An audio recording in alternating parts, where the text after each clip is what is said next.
Magandang araw sa iyo, Tito Makoy. Itago niyo po ako sa pangalang Mateo. Isa akong certified public accountant.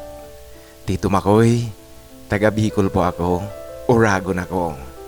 At alam niyo po, tuwang-tuwa ako nang marinig ko sa iyo na malapit ka na rin palang maging Uragon. Sana, Tito Makoy, magkita tayo dito sa Bicol, ngunit hindi ko po sasabihin sa iyo kung saan ako sa Bicol. Tito Makoy, isa akong tago. Magandang lalaki, ngunit lalaki ang gusto ko. Sa lugar namin, maraming pedicab drivers, ang mga papabol na papabol talaga. Kursunada ko sila. Malalagkit ang mga tingin ko sa kanila, ngunit pasimple lang palagi, Tito Makoy. Alam mo na po, pasimpleng kasi nga nagtatago ako. Bagamat naghahanap ako ng forever, ngunit maingat na maingat. Tinatansya ko kung ang aking didiskartehan ay hindi ako mapapasama at hindi ako mabibilad. Sa mga pedicab drivers sa aming lugar, talagang ang humahawak ng aking pakiramdam at ng aking puso ay si Kowi. Si Kowi ay kayumanggi, tsabi ng kaunti, ngunit guwapo siya. Siya talaga ang kursunada ko at sa mga mata ko papabol na papabol. Hanggang sa pagpapantasya, Tito Makoy, siya ang pantasya ko. Nagkaroon ako minsan ng pagkakataong masabi ko sa kanya ang aking nararamdaman. Sinabi ko yon, Tito Makoy, sa pabiro lang. Ngunit matapos kong sabihin iyon, Tito Makoy, alam niyo po, natakot ako kasi baka kumalat sa lugar namin ang sinabi ko kay Kowi. Ngunit sa kagandahang palad naman, hindi ako nagkamali sa pakikipagbiroan kay Kowi at yung sabihin ko sa kanya kung sino siya at ano siya sa akin. Kasi mabait itong si Kowi, hindi matabil. Wala siyang napagkwentuhan. Marahil, Tito Makoy, nararamdaman niya rin na kung sakaling ikikwento niya ang aking pagbibiro, baka iba ang maging tingin sa kanya ng mga tao o kaya baka kahihiyan niya rin ang kahantungan. Kaya naman, Tito Makoy, ako nga palagi ang nagbibiro sa kanya.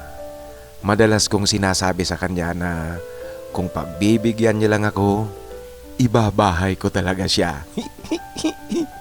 Yan, Tito Makoy, ang talagang paulit-ulit na pagbibiro ko sa kanya. Tumatawa lang palagi itong si Kowi. Ang totoo talaga niyan, Tito Makoy, na aaliw akong titigan ng titigan siya. Ewan ko po ba, siguro masyado akong obsessed dito kay Kowi. Kasi kahit na chubby nga siya, ngunit para sa aking mga mata, napaka-perfecto ng kanyang itsura. Itong si Kowi pala may asawa na, bagamat hindi ko pa nakita ang kanyang asawa, ngunit ayon sa kanya, buntis raw ang kanyang asawa. Alam mo, Kowi, aagawin kita sa asawa mo. Yan, Tito Makoy, ang palagi ang bero ko sa kanya, lalong-lalo na kung nagkakataong nakasakay ako sa kanyang pedicab at walang ibang pasahero. Subalit, Tito Makoy, talagang palaging ngiti lang ang sagot niya sa akin. Nasanay na si Kowi sa mga ganoong bero mula sa akin. Nasanay na siya sa biruan namin. Isang araw, Tito Makoy, nagulat ako kasi biglang kumatok sa bahay ko itong si Kowi. Sa tagal-tagal na kasi ng panahong sumasakay ako sa kanya, hindi pa ito pumasok sa aking bakuran. Ngayon lang talaga naglakas na loob na kumatok sa aking pintuan. Nakita ko siyang balisa ang kanyang pagmumukha, bagamat pilit itong ngumiti nang buksan ko ang pintuan. Nang tanungin ko siya kung ano ang problema, lumapit pala ito sa akin para humingi ng tulong. Kung pwede raw siyang makahiram sa akin ng pera, dadalhin niya sa klinik ang kanyang asawa kasi nananakit ang tiyan. Naku, Kowi, hindi kaya manganganak na yung asawa mo? Yan ang biglang sagot at tanong ko sa kanya. Kuya, hindi pa po, masyado pa pong malayo. Alam mo, Kuya, pasensya ka na po kasi sa'yo lang talaga ako nagkalakas ng loob na lumapit. Yan ang kanyang pagpapaliwanag sa akin, Tito Makoy, sa kanyang paglapit sa akin na humihingi ng tulong. Ako naman Tito Makoy, nagdududa ako sa kanyang pananalita. Malay ko ba kung ginagawa niya lang alibay ang kanyang asawa para makapanghingi sa akin ng pera, utang kunwari, tapos umpisa na palang manghihingi sa akin.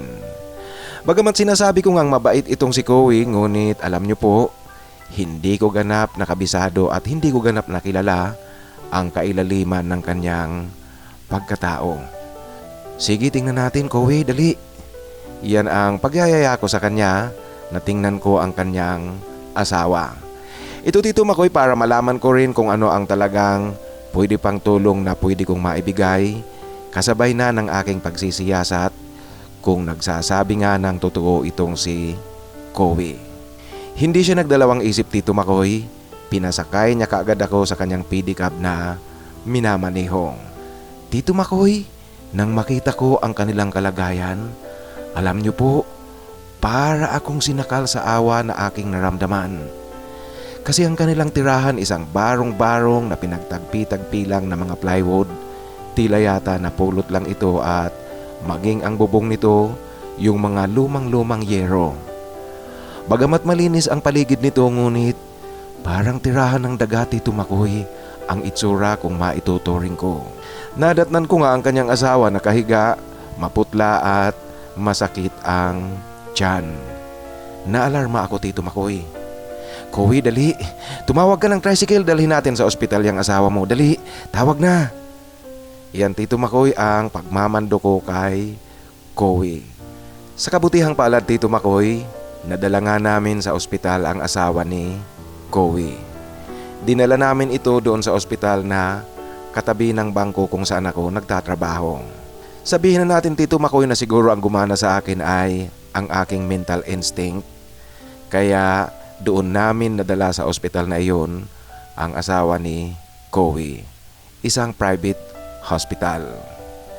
Sinuri ng mga doktor ang kanyang asawa at ayon sa resulta, meron lang itong nakaing nakasama sa kanyang tiyan kaya sumakit ito.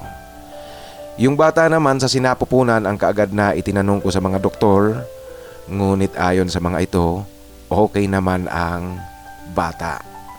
Alam mo Tito Makoy, kitang-kita ko itong si Kowi na nababahala kasi ang problema niya ngayon ay ang pambayad sa ospital. Subalit dahil nga sa kanyang katayuan, ako na talaga ang sumagot sa mga binayaran namin sa ospital. Hindi naman na-confine ang asawa ni Kowi. Pinalabas din kami ng mga doktor noong maganda na ang pakiramdam at maganda na ang katayuan. Kaya naman Tito Makoy, hindi matapos-tapos ang pasasalamat sa akin ng mag-asawa. Pakalabas namin ng ospital, binigyan ko rin si Kowi ng kaunting halagang pambili niya ng pagkain nilang mag-asawa. Kasi noong araw na iyon, hindi na siya nakapamasada ng pedicab. Kinabukasan Tito Makoy, bumalik sa bahay itong si Kowi at nagpapasalamat pa rin. Kuya, salamat po talaga kasi naligtas ang buhay ng asawa ko at ang bata na kanyang dinadala. Asahan mo po kuya, bilang pasasalamat ko talaga sa iyo, kahit anong hingin mo ibibigay ko. Gagawin ko at susundin ko para makabawi naman ako sa iyo kahit na papaano, kahit kaunti lang. Yan ang wika sa akin ni Kowi. Tito Makoy, seryoso siya sa kanyang pagpapasalamat sa akin. Batid ko, ramdam ko at nakikita ko. Ngunit Tito Makoy, gets ko na kung ano ang ibig niyang sabihin yung sinasabi niyang kahit ano gagawin niya, ibibigay niya sa akin, kahit ano susundin niya ako. Alam ko Tito Makoy, ang sumagi sa isip ko ay yung mga pagbibiro ko sa kanya noon na gusto ko siyang makuha. Kaya naman Tito Makoy, medyo pinagalitan ko siya ng kunwari. Ulol ka pala Kowi, hindi ganoon. Hindi porkit nakatulong ako sa iyo, sasamantalahin ko na magti-take advantage na ako sa iyo. Tumigil ka nga dyan, baka tamaan ka sa akin. Ito Tito Makoy ang wika ko sa kanya na nakangiti. Hindi kuya. Alam mo na po, malaking pasasalamat at pagtanaw ko sa iyo ng malaking utang na loob. Wala sa kung anuman kuya. Yan ang pagpapaliwanag muli sa akin ni Koey. Kinukontra ko lahat Tito Makoy ang kanyang mga sinasabi, lalong-lalo na yung sinasabi niyang pagpapaubaya sa akin. Sakali mang kung ano ang gusto kong gawin at kung ano ang gusto ko sa kanya. Alam mo kasi Tito Makoy, kahit na inaamin kong talagang kursunada ko siya, malaki ang aking pagkursunada sa kanya. Kaya lang Tito Makoy, noong makita ko ang kanilang kalagayan, ang tirahan nilang mag-asawa, naawa ako ng gusto. At sa aking awang naramdaman Tito Makoy, ewan ko lang kung bakit biglang nawala ang aking pagpapantasya sa kanya. Yung romantic attraction ko kay Koey biglang nawala. May pagmamahal kung pagmamahal ang pag-uusapan natin. Meron akong pagmamahal na nararamdaman sa kanya. Ngunit yung pagmamahal Tito Makoy na pagmamahal na lang sa nakababatang kapatid. Hanggang doon na lang. Para bagang naramdaman ko Tito Makoy na meron din akong responsibilidad ngayon na tulungan ko ang mag-asawang ito. Di ko alam Tito Makoy kung bakit ganito ako at bakit tila natatabunan ako ng awa dito sa mag-asawang ito. Tuloy Tito Makoy, pumasok sa isip ko na baka mayroong dahilan na hindi namin alam pareho ni Koey. Ngunit Tito Makoy, kinalaunan wala naman talaga. Awa lang talaga ang nararamdaman ko kay Koey. At dahil nga sa mabait itong si Koey, tinulungan ko siyang makahanap ng permanenteng trabaho. Kasi Tito Makoy, naisip ko na manganganak ang kanyang asawa, wala siyang permanenteng hanap buhay. Kawawa naman talaga ang mag-asawa at lalong magiging kawawa ang bata na isisilang. Maswerte naman na naipasok ko siya bilang all-around janitor, office helper at messenger na rin sa isang law office sa itaas ng bangko na aking pinagtatrabahuan. Kahit papaano Tito Makoy, merong permanenteng hanap buhay itong si Koey. Kaya naman kahit na hindi kalakihan ang sahod, ngunit mula noon, gumanda ng kaunti ang kanilang kalagayan. Naging maayos na rin ang kanilang tirahan hanggang sa nagsilang ng sanggol ang kanyang asawa.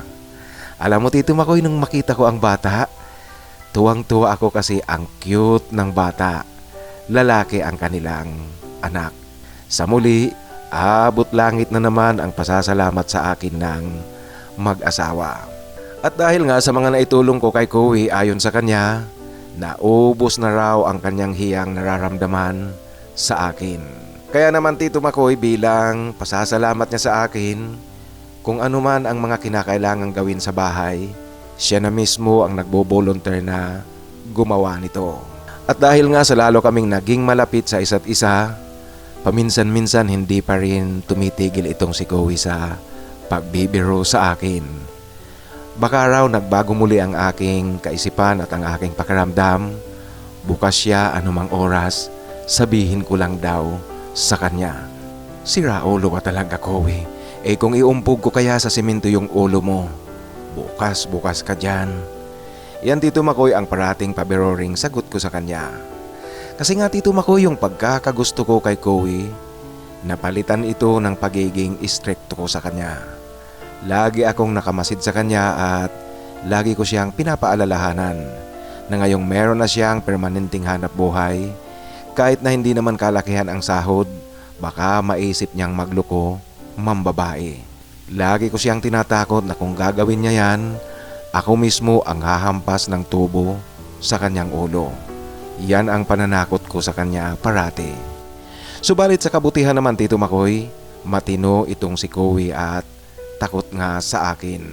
Ang asawa niya naman, para kahit papaano makadagdag ng kaunti at makatulong kay Koey sa kinikita nito sa kanilang gastusin pang araw-araw, siya na rin ang pinaglalaba ko ng aking mga damit, binabayaran ko.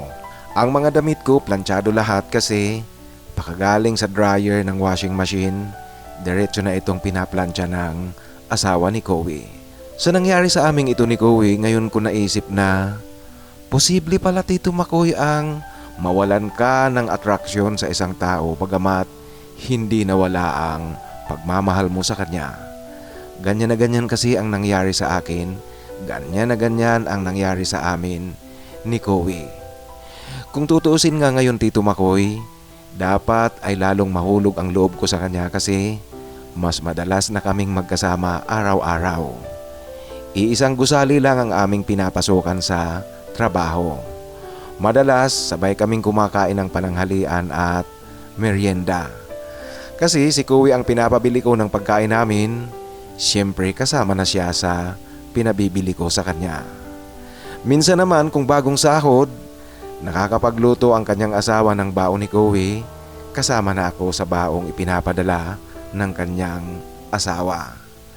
Tito Makoy, baka hindi ka maniwala na sa ngayon tuwing iisipin kong yung pagnanasahan ko muli itong si Kowi, parang yakis na Tito Makoy. Yakis na talaga at insistos na ang lalabas niyan. Ngunit totoo yan Tito Makoy. Ang tingin ko na lang kay Kowi ngayon ay nakababatang kapatid at meron akong responsibilidad na tulungan ito.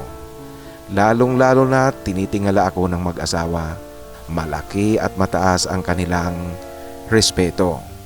Kasi nga ngayon ako pa ang tumatayong tatay-tatayan ng mag-asawa. Minsan pag nag-aaway sila, pareho ko Tito Makoy pinapagalitan ang dalawa. Mantakin mo nga naman yan Tito Makoy. Yung lalaking pinagnanasahan ko noon, pinapagalitan ko ngayon. Yung pedicab driver na plano kong ibahay, ngayon Tito Makoy ginagabayan ko siya sa kanyang buhay. Ngunit walang pagsisisi at masaya talaga ako. Masaya sa pakiramdam ang meron kang nagagawang maganda sa ibang tao. Lalo na't pinapahalagahan pa ang kaunting na itutulong mo. Kaya naman Tito Makoy, bawing-bawi ako sa pagtulong ko dito sa mag-asawa. Subalit sa aking personal na buhay Tito Makoy, ang nakakainis lang kasi heto ako ngayon nawalan ng posibleng magiging papa.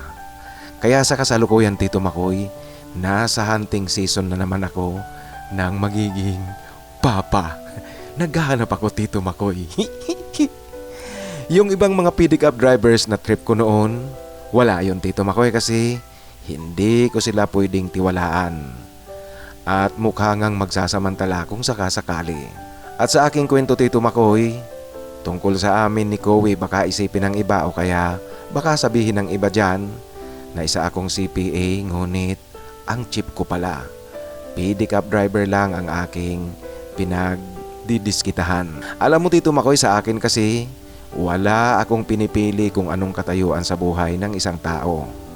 Basta gusto ko ang isang tao, gusto ko siya, lalong-lalo na kung mabuting tao pang kagaya ni Kowi, go ako dyan Tito Makoy.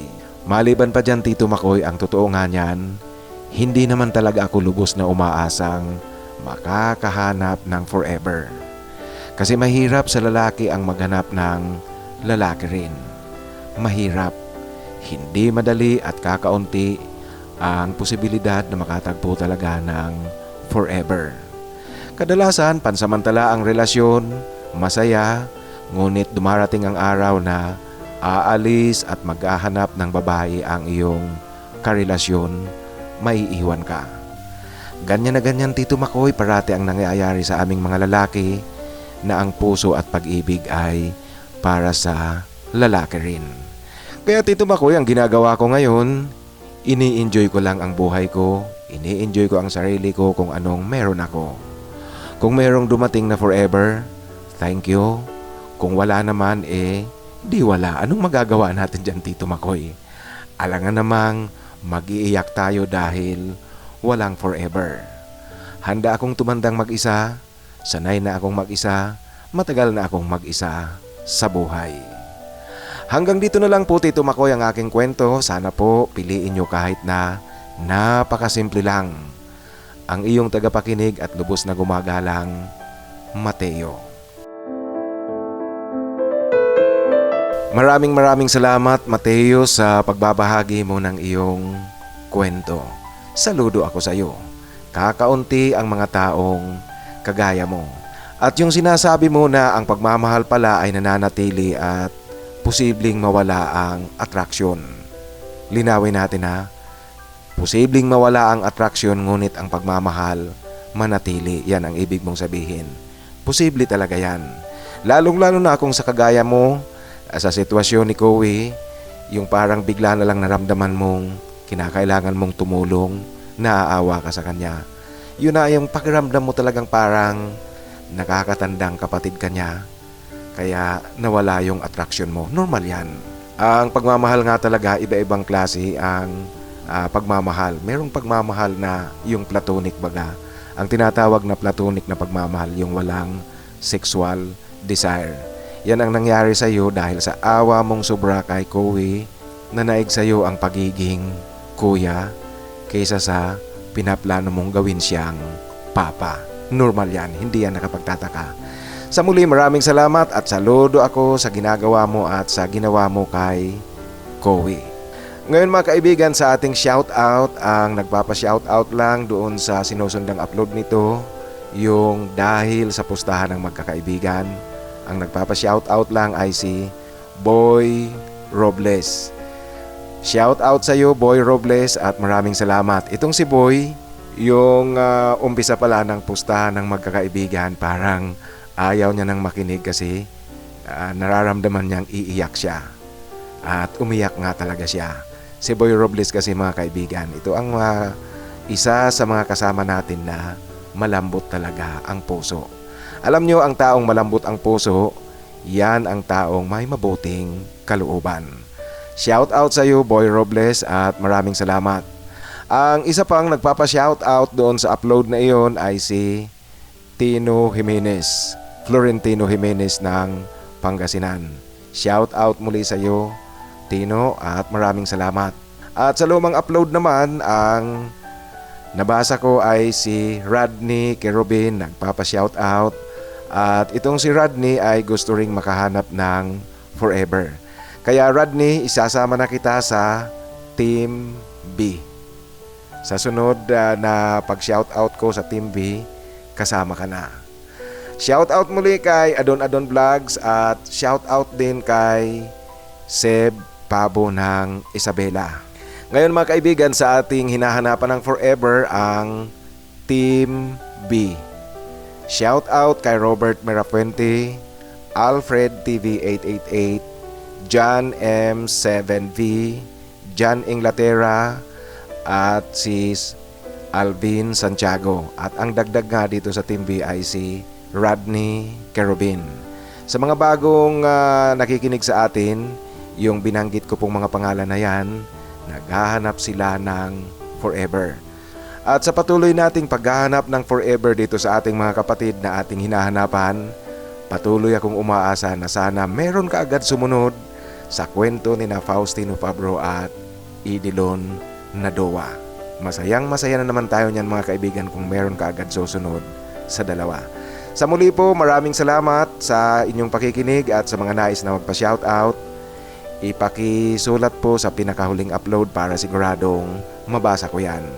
At sa mga nais namang magbahagi ng kanilang kwento, ipadala lang sa aking email, titomarcos@yahoo.com. Sa inyo pong lahat mga kaibigan, maraming salamat. Patnubayan kayo ng may kapal at sumainyo sana ang biyaya galing sa Kanya.